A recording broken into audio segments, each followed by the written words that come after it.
Hello again, my lovelies, and welcome back to yet another set of reviews from Through the Eyes of Enji, where we're trying to cover 101 films in 365 days to raise money for We Are With You and the Shawbury Village Players. And today we're back to doing another 5. This time we're covering The Patriot, Robin Hood, Prince of Thieves, High School Musical 3, Star Trek First Contact, and Disney's Hercules. So, with no further ado, let's get started. Let me just get this stopwatch set up so I don't go over.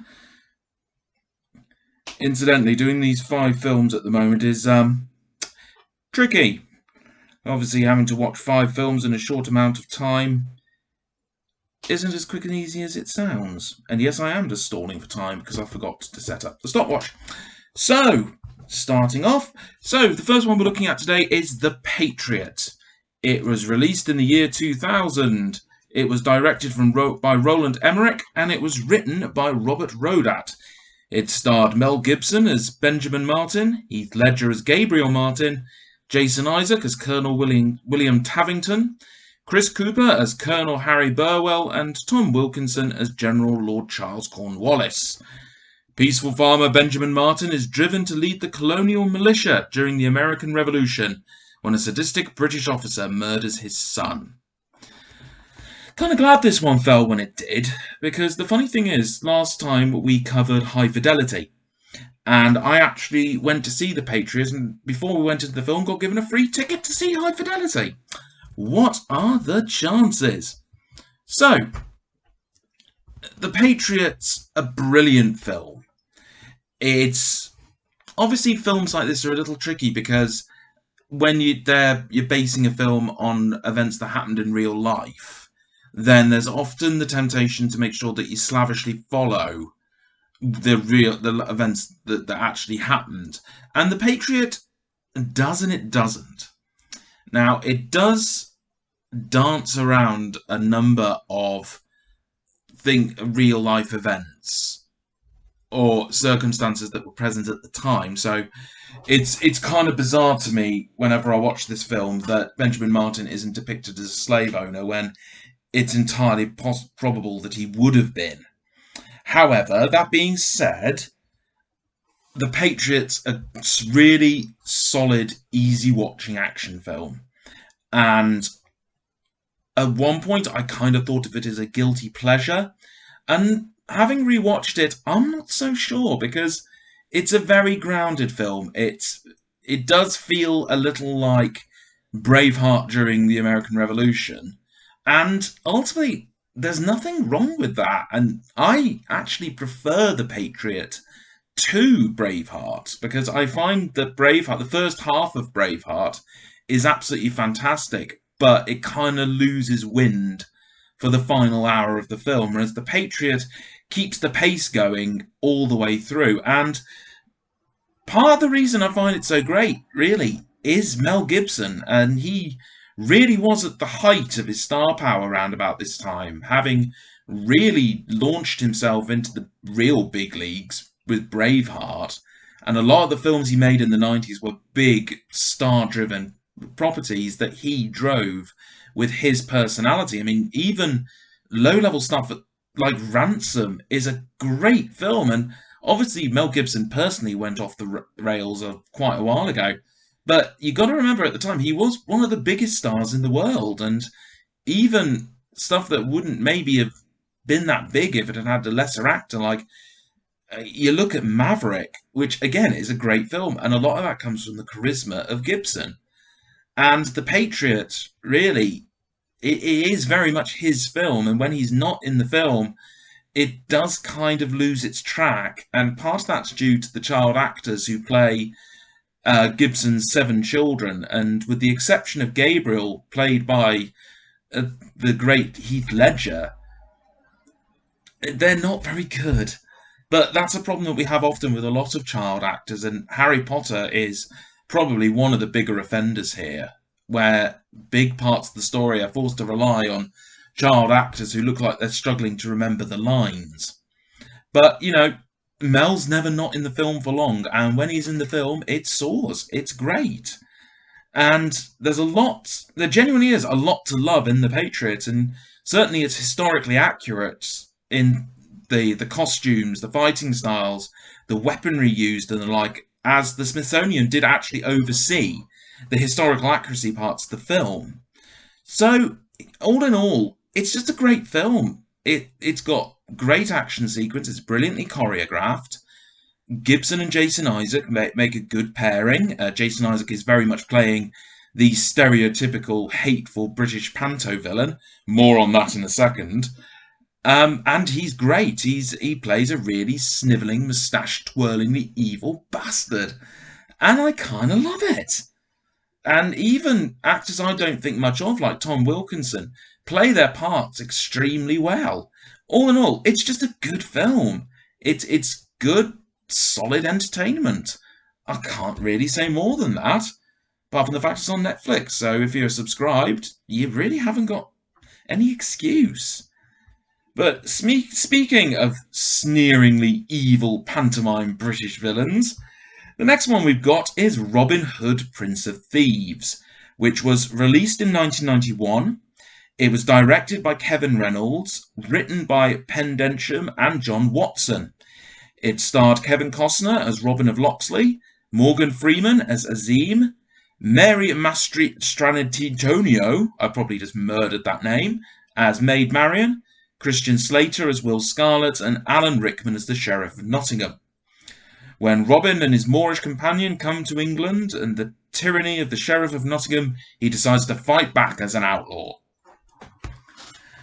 Robin Hood, Prince of Thieves is by far the best pantomime I've ever seen on screen. It's not the easiest film to review, partially because I have a deep-set love of Robin Hood, Prince of Thieves, but also because it is a flawed film, but is often rescued by Alan Rickman. Now, let's be honest, the first thing that everyone knows about Robin Hood, Prince of Thieves is that Alan Rickman is just perfect as the Sheriff of Nottingham. Now, he did turn the film down twice before he eventually took the role. It was only after he was allowed to have a bit more flexibility with how he was going to play the character.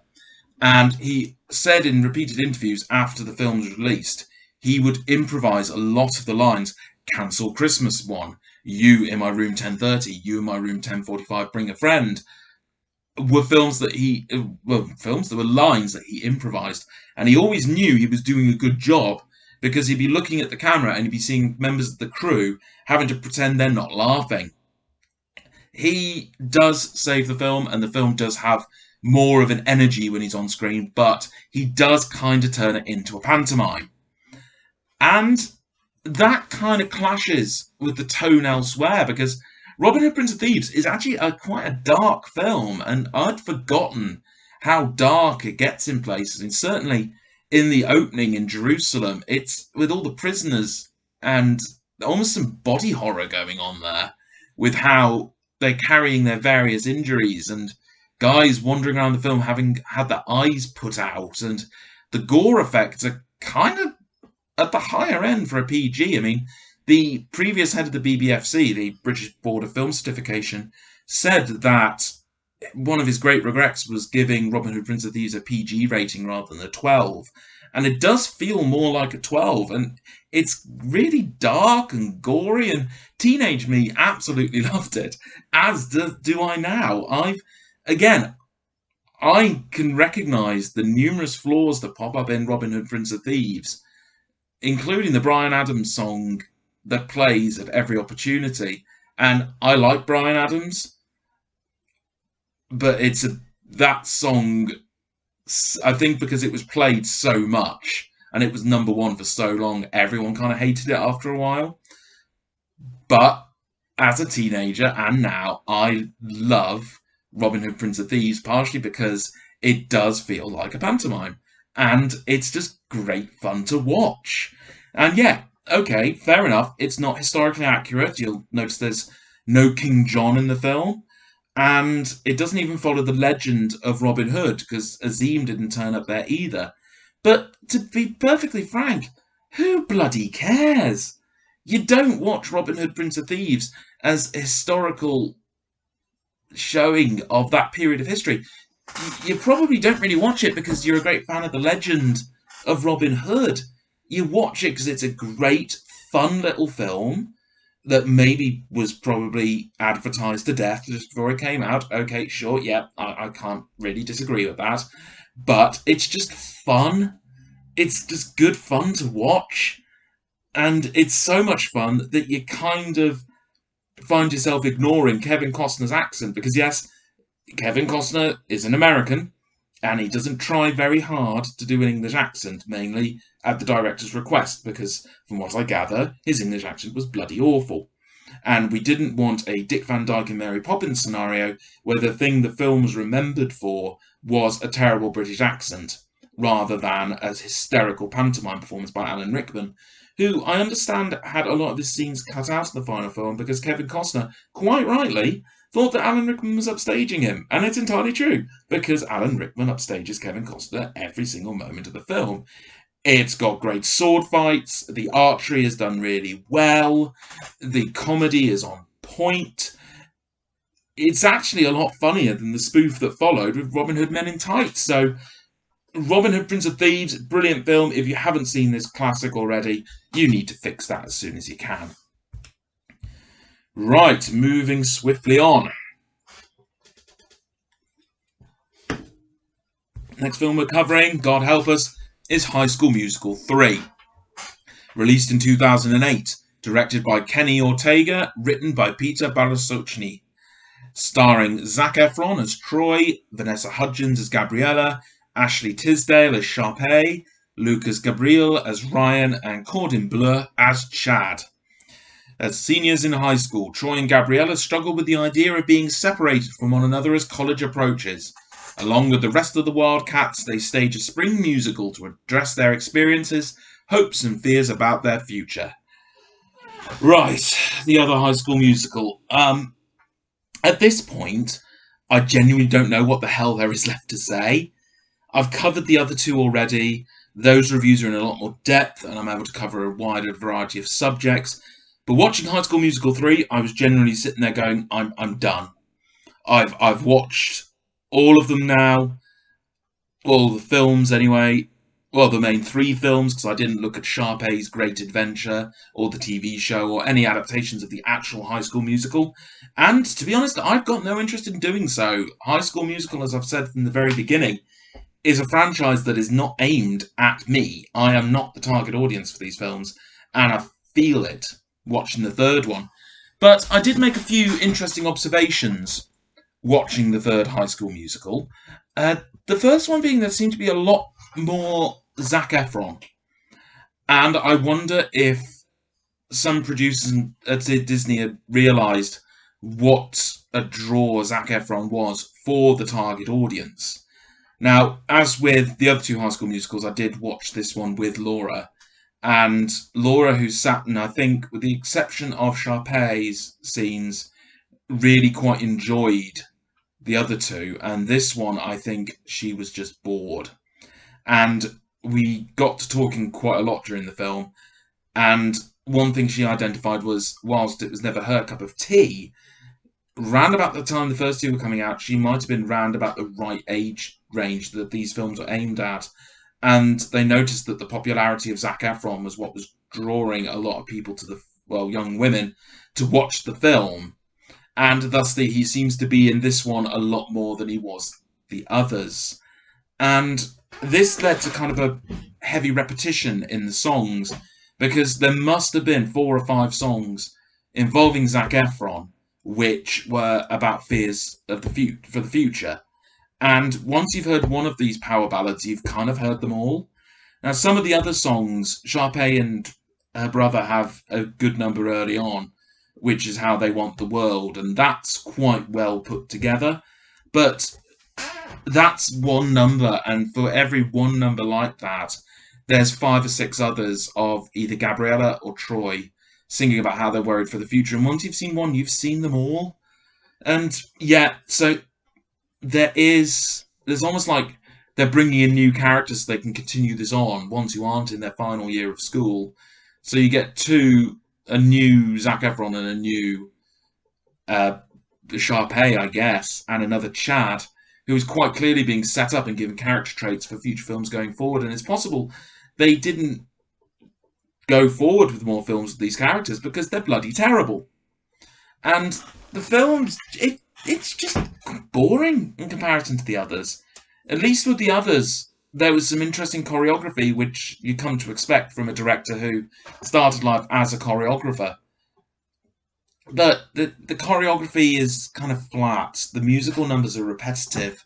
There's no real drama in the film beyond, are they going to stay a couple as they go to college? Will they break up because of long-distance relationships? And frankly, after about the first 10 minutes, you just don't care. And, you know, Zac Efron's parents in this are just terrible. And the acting really hasn't improved. I mean, with the exception of Efron, who is stupid levels of talented, the rest of the cast haven't really changed at all over the 3 films, except Gabriella has gotten more whiny and annoying, and Sharpay has become more rich and entitled. And this film does I mean, I mentioned Kevin Costner's accent, talking about Robin Hood, Prince of Thieves. I think the exchange student who turns up in this, who follows Sharpay around for most of the film without any further character development, probably has a worse one. So, High School Musical 3, have you watched the other 2? Yes. Do you need to watch this one? No, unless you're interested to see what happens when High School Musical gets made and they actually have sufficient money. Okay, moving right along. From a really boring film to a really exciting film. Star Trek First Contact, released in 1996. Directed by Jonathan Frakes, written by Brannon Braga and Ronald D. Moore. Based on a story by Rick Berman, Brannon Braga and Ronald D. Moore, based on Star Trek by Gene Roddenberry. Starring Patrick Stewart as Captain Picard, Jonathan Frakes as Riker, Brent Spiner as Data, Michael Dorn as Worf, and LeVar Burton as Geordi LaForge. The Borg travel back in time intent on preventing Earth's first contact with an alien species. Captain Picard and his crew pursue them to ensure that Zefram Cochrane makes his maiden flight, reaching warp speed. Okay, so for me, this is the best Star Trek film. And yes, that is me saying that I prefer Star Trek First Contact to Wrath of Khan. Because in Star Trek, like with the Abrams Star Wars, what I desperately wanted was a proper, really good space battle. Not a battle involving spaceships that happens above the planet's surface, a proper space battle. And First Contact is the only Star Trek film I've seen which delivers that great, large, epic space battle. And that's just me. I appreciate that a lot of people will prefer Star Trek when it is a dialogue-driven adventure rather than have one with big, blowy special effects. And, you know, that's fine. But for me, this is the easiest one to watch without having to know every other thing about Star Trek. Because each character gets their own little introduction that tells us their personality. You don't need to have seen the TV episodes involving the Borg, because the Borg are explained. You have point of view characters that it can be explained to. And speaking of the Borg, I still think they're the best villains that Star Trek has ever come out with. And the Borg in Star Trek First Contact are very much the Borg as originally intended, because there wasn't quite enough of a budget in the show for the creators to present the Borg as they were originally imagined. If you watch carefully as the Borg are making their way through the Enterprise, you'll see it's not just human Borg, you've got Klingon Borg, you've got Cardassian Borg. You've got a wider variety of species. And that makes sense, because the Borg don't just assimilate humans. They assimilate everybody. Now, for all me saying it's a great film because it's got this sweeping epic sci-fi scale, this is probably the best combination of us having period Trek with the time travelers who are on Earth's surface helping Zefram Cochrane. We've got goofy Trek because we have Jean-Luc Picard wielding a Tommy gun against the Borg while dressed up in a 1950s gangster outfit, and also the big sci-fi battles. It's an amalgamation of all the things that Star Trek has always done well, and it pulls them all together to make the best of the Star Trek films, with one of the best performances by Patrick Stewart, who was at that point performing Jean-Luc Picard perfectly. Patrick Stewart is one of our best actors, and when he really gets his teeth into a part that he loves, you can tell. Between this and Professor Xavier in the first two X-Men films, Patrick Stewart is kinda perfect. I mean, that's the thing with Star Trek First Contact. It's got great special effects. It's paced really well. It's never boring. It's always exciting and interesting. The plot's really good. Okay, yeah, sure, it's got a few plot holes in it, but it's still a well-plotted film. We've got a great villain. Originally, Data was going to be having conversations with the Borg's main computer, whereas they had created the character of the Borg Queen, so there was actually someone for Brett Ratner to play off against. Did I just say Brett Ratner? I just said Brett Ratner. I mean, of course, Brent Spiner. It's a great villain. It's smart dialogue that asks interesting questions on the nature of revenge and how a machine can cross the balance between being both machine and human and being the best of both worlds. And Brent Spiner does a great performance of Data. His friendship to Picard is played up more, maybe not quite as much as in Nemesis, but we don't want to talk about that. And yeah, it's just a solid action film with Star Trek painting on it. And I've got absolutely no problem with that. Okay, that's First Contact done. Now, the last film we're going to cover is one that's probably going to go over the 5-minute mark. And it was originally going to be a full review, but I want to try and pick up the pace of putting these reviews out, so that means we're going to cover Disney's Hercules in one of these smaller segments. So, Disney's Hercules, released in 1997, directed by Ron Clements and John Musker, written by Ron Clements, John Musker, Don McGurney, Bob Shaw and Irene Mecchi, based on a story by 13 other people. Seriously, 13. I'm not going through them all. Now, it starred the voices of Tate Donovan as Hercules, Danny DeVito as Phil, James Woods as Hades, Susan Egan as Meg, and Rip Torn as Zeus. The son of Zeus and Hera is stripped of his immortality as an infant and must become a true hero in order to reclaim it. So, yeah, as I say, there's a lot to talk about with Hercules, because it has a tone problem. Probably as much, but not quite as much as its predecessor, The Hunchback of Notre Dame, a film which has the song Hellfire, dealing with the temptations of the flesh, and in the same film that you've got a gargoyle that flies around and like an aeroplane and spits out stones, the machine gun music, whilst our hero smashes soldiers' helmets against a rock with a rope as they're trying to climb the wall, and yeah, tonal problems. The difference, of course, with Hercules is we have Meg sacrificing herself to save Hercules by getting herself crushed by a stone pillar, in one of the darkest scenes of all of Disneydom.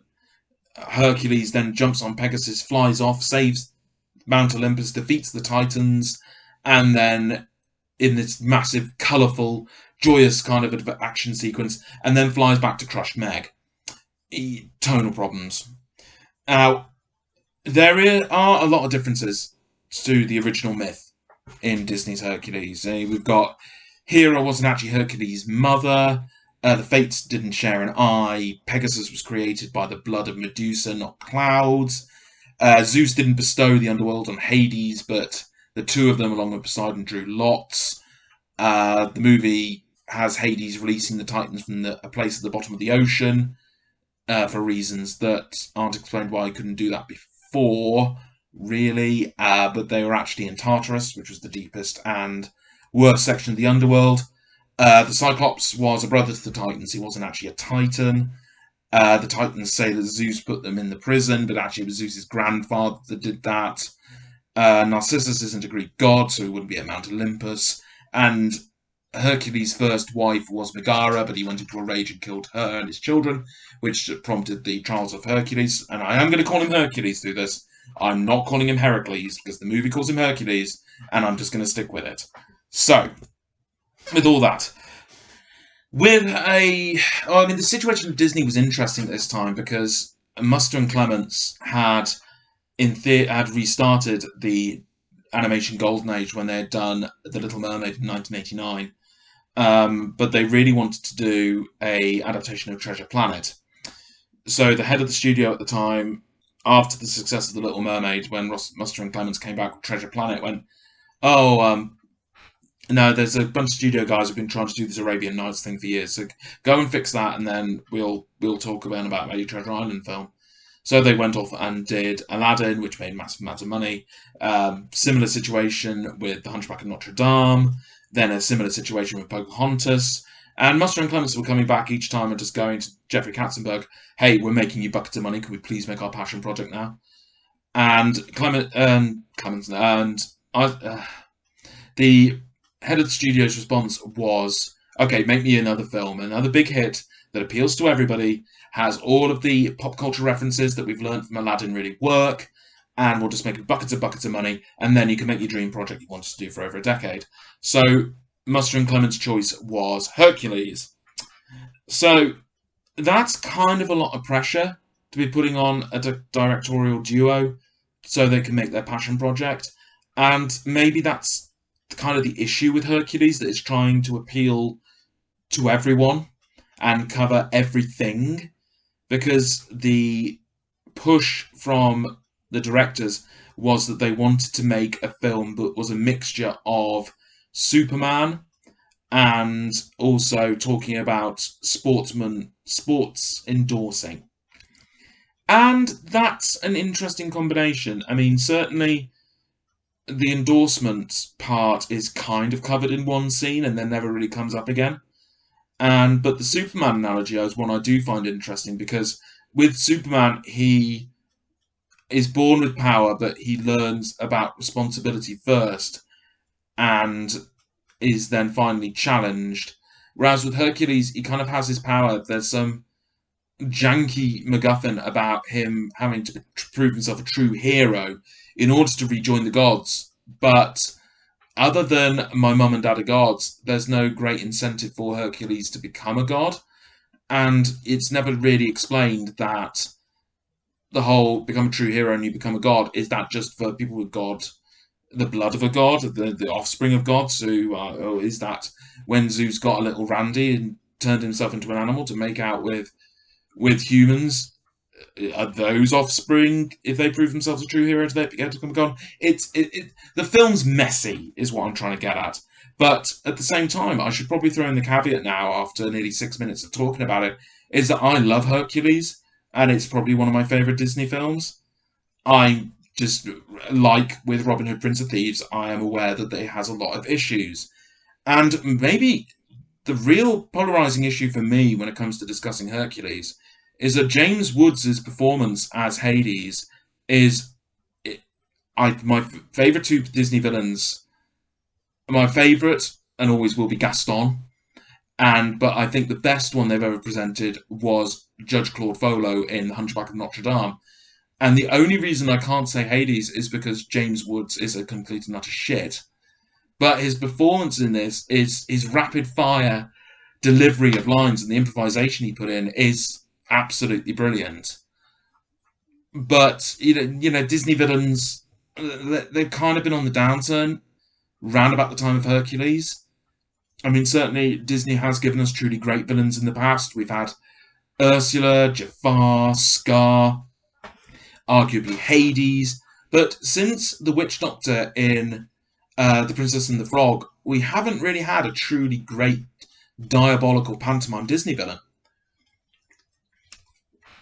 And I think part of the reason for that is if you look at the success of Frozen, where the antagonist was probably the sisters themselves. And you look at Elsa and Anna's relationship, Elsa is kind of presented as the villain for the majority of the film. Now, I'm going to stop on Frozen there because I know I've got that to review at some point. But Hades is one of the true great Disney villains. And the animation in the film is up there with many of the Disney classics. It's a really interesting style for them to do. And you look at it and you think, oh, hey, ancient Greece. it was definitely a change from what they normally do, but it works. And I mean, I think a lot of Disney films would benefit from having a Greek chorus like we do here. Now, originally the Muses were actually going to be played by the Spice Girls, in exchange for them actually having a song on the soundtrack, but it didn't happen due to scheduling issues. But the Muses we have roll the film along. They keep the pace going.